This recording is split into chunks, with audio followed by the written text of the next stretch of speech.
Hello friends, welcome to my channel. ఎలా ఉన్నారు మీరు? ఈరోజైతే వాతావరణం చాలా చల్లగా ఉందండి, కూల్గా ఉంది. ఇంతవరకు అస్సలు ఎండ కూడా రాలేదు. ఎవరో గొర్రెలు మేకలను తీసుకొచ్చినట్టున్నారు మా బాల్కనీ సైడు. చూడండి, ఇంకా పక్షులు కూడా తిరుగుతున్నాయి ఇక్కడంతా కూడా. చాలా హ్యాపీగా అనిపిస్తుంది నాకు ఈరోజైతే. చాలా వరకు ప్రతిరోజు ఇలానే ఉంటుంది.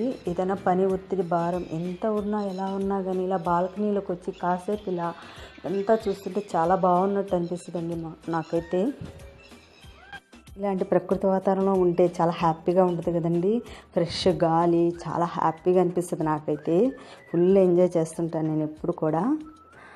అయితే ఈరోజు నేను లంచ్కి ఏం ప్రిపేర్ చేస్తున్నాను అన్నది మీతో షేర్ చేసుకోబోతున్నాను. దానికి నేను వాంగి టమాటా చట్నీ చేస్తున్నాను, ఇంకా బెండి మసాలా కర్రీ కూడా చేస్తున్నాను. మరి దాన్ని ఎలా తయారు చేసుకుంటున్నాను నేను మీతో షేర్ చేసుకుంటాను ఈరోజు. అయితే మీరు నా ఛానల్ని కొత్తగా చూస్తున్నట్టయితే సబ్స్క్రైబ్ చేయండి, అలాగే షేర్ చేయండి, లైక్ చేయండి. అయితే చట్నీ కోసం ముందుగా నేను ఈ టమాటాలన్నింటిని కూడా కట్ చేసేసుకుంటున్నాను. ఇక్కడ నాటు టమాటాలు దొరకవండి, మామూలుగా ఈ హైబ్రిడ్ టమాటాలు దొరుకుతాయి. కానీ ఏం చేస్తాం, నాటు టమాటాలతో అయితే టేస్ట్ బాగుంటుంది చట్నీ. కానీ ఏం చేయలేం కదండి. ఇక అసలు ఎక్కువ ఇంగ్రీడియంట్స్ కూడా యూజ్ చేయాల్సిన అవసరం లేదు నాటు టమాటాలకి. అందుకని నేను ఈ హైబ్రిడ్ యూజ్ చేస్తున్నాను కాబట్టి కొన్ని యూజ్ చేస్తున్నాను, కొన్ని నా పద్ధతి పరంగా నేను చేస్తున్నాను. తర్వాత నేను ఈ పచ్చిమిర్చిని కూడా కట్ చేసి పెట్టుకున్నాను. తర్వాత బెండి మసాలా కర్రీ కోసం నేను ఈ బెండకాయలన్నిటిని కూడా ఇలా కట్ చేసుకుంటున్నాను వీటిని. తర్వాత నేను ఒక కడాయి తీసుకున్నాను చట్నీ కోసం. తర్వాత దీంట్లోకి నేను కొద్దిగా ఆయిల్ యాడ్ చేస్తున్నాను. యాడ్ చేసిన తర్వాత దీంట్లోకి నేను వెల్లుల్లి రెబ్బలు వేసుకుంటున్నాను 2. ఈ వెల్లుల్లి రెబ్బల మీద ఉన్న పొట్టుని ఎలా మొత్తం తీసేసుకోవాలన్నది నేను ఒక వీడియో కూడా పెట్టానండి, కావాలంటే ఆ వీడియో కూడా మీరు చూడొచ్చు. తర్వాత ఈ వెల్లుల్లి రెబ్బల్ని కాస్తంత దూరగా వేయించేసుకున్న తర్వాత నేను ఈ మిక్సీ జార్లో తీసుకుంటున్నాను ఇట్లా. ఇది చాలా టేస్టీగా ఉంటుందండి ఈ చట్నీ. ఒకవేళ మీరు కూడా ఇలాగని మీరు చట్నీ చేస్తారండి, చేస్తే కనుక నాకు ఒకసారి కామెంట్ పెట్టండి. అసలు ఈ వీడియో ఎలా ఉంది అన్నది కూడా నాకు ఒకసారి కామెంట్ పెట్టండి. తర్వాత నేను ఈ శనగపప్పును కూడా వేసేసి కాస్తంత దీన్ని కూడా దూరగా వేయించేసుకున్నాను. దూరగా వేయించేసుకొని తిరిగి మామూలుగానే జార్లో తీసేసుకున్నాను. తర్వాత ఆవాలను కొంచెం ఎక్కువ వేస్తున్నానండి. ఆవాలు కాస్తంత ఎక్కువ వేస్తే చాలా టేస్ట్గా ఉంటుంది కదా, అందువల్ల ఆవాలు కాస్తంత వేసిన తర్వాత అవి చిటపట అనేటప్పుడే నేను ఈ జీలకర్ర ఉంది కదండి, జీలకర్ర కూడా దీంట్లోనే యాడ్ చేసేసాను. యాడ్ చేసేసి దాన్ని కూడా లైట్గా దోరగా వేయించేసేసి నేను మిక్సీ జార్లో తీసేసుకున్నాను. తర్వాత నేను ముందుగా కట్ చేసి పెట్టుకున్న ఈ పచ్చిమిర్చి ముక్కలు ఉన్నాయి కదండి, వీటిని కూడా వేశాను. ఈ పచ్చిమిర్చిలో అంత కారం ఉండదండి, కొంచెం తక్కువ కారంగా ఉంటుంది. ఇక్కడ పచ్చిమిర్చి అంటే ఒక 2-3 రకాలు ఉంటాయండి పచ్చిమిర్చిలో. దాంట్లో కొద్దిగా కారం తక్కువ ఉన్న పచ్చిమిర్చి తీసుకున్నాను నేను, దాన్ని యూజ్ చేస్తున్నాను. ఇలా లైట్ గ్రీన్గా ఉంటే మాత్రం, అంటే పాలిపోయినట్టుగా ఉంటాయి కదండి కొన్ని పచ్చిమిర్చి, వాటిలో కొంచెం ఘాటుతనం తక్కువ ఉంటుంది, ఆ కారం అనేది చాలా తక్కువ ఉంటుంది. వాటిని తీసుకుంటే ఇంకొంచెం టేస్ట్గా ఉంటుంది మనకి టమాటా పచ్చడికి. ఇలా చేసేసిన తర్వాత నేను దీంట్లోకి వంకాయ ముక్కలు ఆ పక్కనే కట్ చేసేసుకున్నాను. కట్ చేసేసుకొని కాస్తంత ఆ ఆయిల్లోనే నేను వేసేసి ఉప్పు కూడా యాడ్ చేశాను. ఎందుకంటే వంకాయ ముక్కలు కండ్రెక్కుద్దని అంటారు కదండి తెలుగులో, అంటే కొంచెం ఒక రకంగా బాగోదు. అందువల్ల కొంచెం ఉప్పు వేసేసి కాస్తంత లైట్గా ఫ్రై చేసేటప్పుడే నేను కొంచెం కొత్తిమీర కూడా యాడ్ చేసుకున్నాను. ఎందుకంటే ఇది హైబ్రిడ్ అని చెప్పాను కదండి, నేను ఈ టమాటాలు కొంచెం ఇలాంటివన్నీ కూడా యాడ్ చేస్తే కాస్త టేస్ట్ పెరుగుద్దని ఇలా చేస్తున్నాను. అలా పెరిగింది కూడా అండి. చేసిన తర్వాత మామూలుగా నాటు టమాటాలకి ఇంత చేయకపోయినా కానీ మంచి టేస్ట్ వస్తుంది.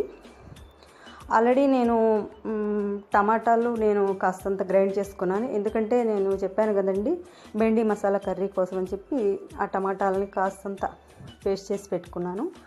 తర్వాత నేను వాటన్నింటిని కూడా తీసేసాను, వంకాయ ముక్కలన్నింటినీ కూడా వేయించిన తర్వాత మళ్ళీ బాండీలో కాస్తంత ఆయిల్ వేసి ఆల్రెడీ నేను చాప్ చేసి పెట్టుకున్న ఈ టమాటాలు వేసుకున్నాను. వేసుకున్న తర్వాత మళ్ళీ కాస్తంత నేను ఉప్పు కూడా యాడ్ చేసి కాస్తంత పసుపు కూడా వేసాను. ఎందుకంటే ఉప్పు వేస్తే తొందరగా వాటర్ వచ్చేసి బాగా మగ్గిపోతాయని ఉప్పు యాడ్ చేశాను. వేసిన తర్వాత మూత పెట్టేసి కాసేపు మగ్గనిచ్చేస్తాను. అది మగ్గేలోపు నేను ఈలోపుగా నేను బెండకాయ మసాలా కర్రీ అని చెప్పాను కదండి, దానికి నేను ప్రిపేర్ చేస్తాను ఇప్పుడు. దానికోసం అని చెప్పి నేను ఈ ఉల్లిపాయలు ఉన్నాయి కదండి, దీన్ని ఇలా చాప్ చేసేసుకొని ఈ చాపర్లో వేసేసుకొని బాగా సన్నగా ముక్కలుగా నేను చేసుకుంటాను దీంట్లో వేసుకొని. అలాగే ఈ పచ్చిమిర్చి కూడా వేసేస్తున్నాను. వేసేసి ఇలా చేసేసుకుంటున్నానండి. ఇదిగోండి చూడండి, దీంతో చాలా సులువైపోతుందండి అసలుకి. ఉల్లిపాయలు కట్ చేయాలి, కళ్ళల్లో మంటలు వస్తాయి, కళ్ళు మండిపోతాయి అనేది ఏ ఫీలింగ్ ఉండదు. చాలా హ్యాపీగా దీంతో చేసేసుకుంటే ఫటాఫట్ అయిపోతుంది. అలా చేసేసుకున్న తర్వాత నేను వేరొక బాండ్లీ తీసుకున్నాను. దీంట్లో కాస్తంత నేను ఆయిల్ యాడ్ చేశాను. ఆయిల్ యాడ్ చేసేసుకున్న తర్వాత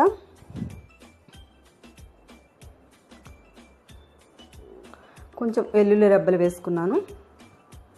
వెల్లుల్లి రెబ్బలు వేసుకొని కాస్తంత ఫ్రై చేసేసుకుంటున్నాను. దీన్ని కూడా ఫ్రై అంటే కాస్త కొంచెం ఏమంటారు మన బ్రౌన్ కలర్ వచ్చే వరకు.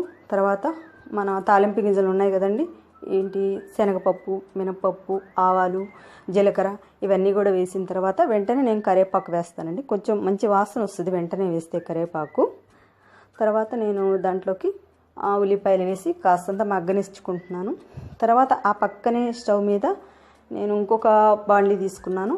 దాంట్లో కాస్తంత ఆయిల్ వేసుకొని ఈ ఆల్రెడీ నేను చాప్ చేసి పెట్టుకున్న ఈ బెండకాయ ముక్కలు ఉన్నాయి కదండి, వాటిని కాస్తంత ఫ్రై చేసుకుంటున్నాను. అలా చేస్తే బాగుంటుందండి. నేను ఇలానే చేసుకుంటాను బెండి మసాలా కర్రీని. కాస్తంత వీటన్నిటిని కూడా కొంచెం లైట్గా ఫ్రై చేసేసుకుంటున్నాను. ఫ్రై అంటే కొంచెం దూరగా వేయించేసుకుంటున్నాను. అలా చేసుకుంటేనే బాగుంటుందండి. డైరెక్ట్గా ఈ ఉల్లిపాయలు వేస్తే అంత బాగున్నట్టు అనిపించలేదు నాకు.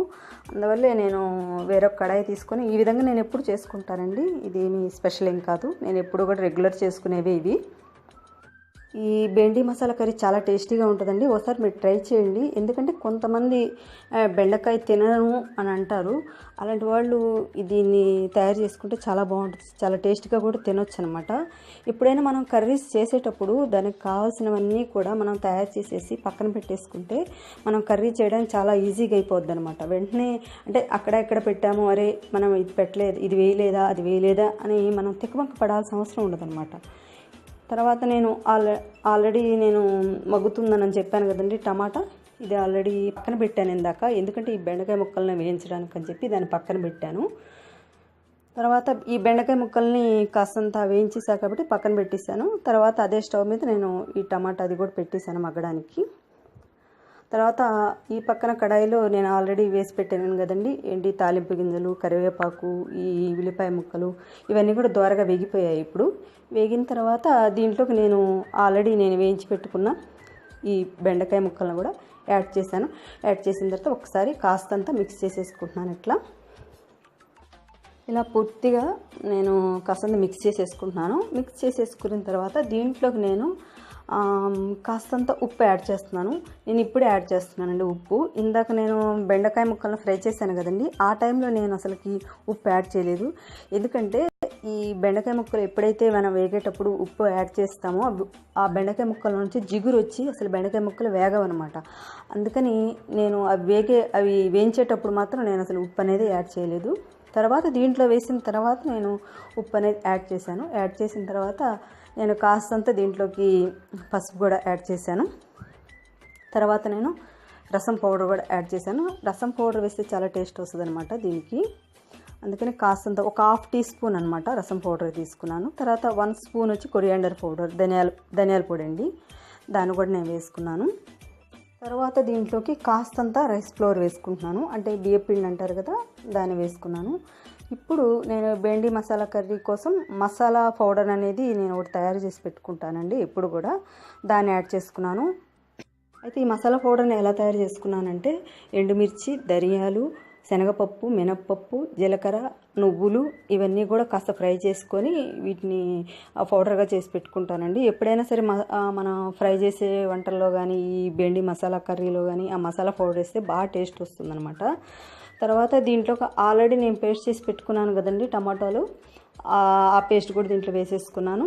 తర్వాత ఈ చింతపండు పులుసు ఉంది కదా, దీన్ని కూడా దీంట్లోకి యాడ్ చేసుకున్నాను. యాడ్ చేసుకున్న తర్వాత మళ్ళీ ఒకసారి మొత్తం కూడా ఇలా మిక్స్ చేసేసుకుంటున్నాను. తర్వాత దీంట్లో కాస్తంత నేను బెల్లం కూడా వేసుకున్నాను. వేసిన తర్వాత కాస్తంత వాటర్ వేసుకొని కాస్తంత దీన్నంతా కూడా నేను కుక్ చేసుకుంటాను. కొంచెం మూత పెట్టేసేసి తర్వాత ఈ పక్కన టమాటాలు ఎంతవరకు మగ్గాయా లేదా అని చెప్పి ఒకసారి నేను చూసుకుంటున్నాను. ఇప్పుడు బెండి మసాలా కర్రీ అయిందో లేదో చూద్దాం. అయిపోయిందండి, చూడండి, మీకు బాగా తెలుస్తుంది కదా. మొత్తం ముక్క కూడా బాగా ఉడికిపోయింది. తర్వాత ఈ టమాటా కూడా బాగా మగ్గిపోయిందండి. ఇప్పుడు నేను టమాటా కోసం నేను తాలింపు వేసుకుంటున్నాను. దానికోసం నేను ఆల్రెడీ కొంచెం ఆయిల్ వేసుకున్నాను. దాంట్లోకి వెల్లుల్లి రెబ్బలు వేసాను, ఒక ఎండుమిర్చి, ఇంకా కాస్తంత కరివేపాకు వేసాను. వేసిన తర్వాత వెంటనే ఆఫ్ చేసిస్తాను. ఆఫ్ చేసిన వెంటనే చాలామంది తాలింపు వేసిన తర్వాత మనం చట్నీలు వేసుకుంటారు కదండి, అలా కాకుండా నేను ఇలా చేసుకున్నాను. ఇలా చేస్తే టేస్ట్ వచ్చిందండి. ఇంకా మామూలు చేసేదానికంటే చాలా టేస్ట్ పెరిగింది. మీరు కూడా ఇలానే తయారు చేసుకోండి.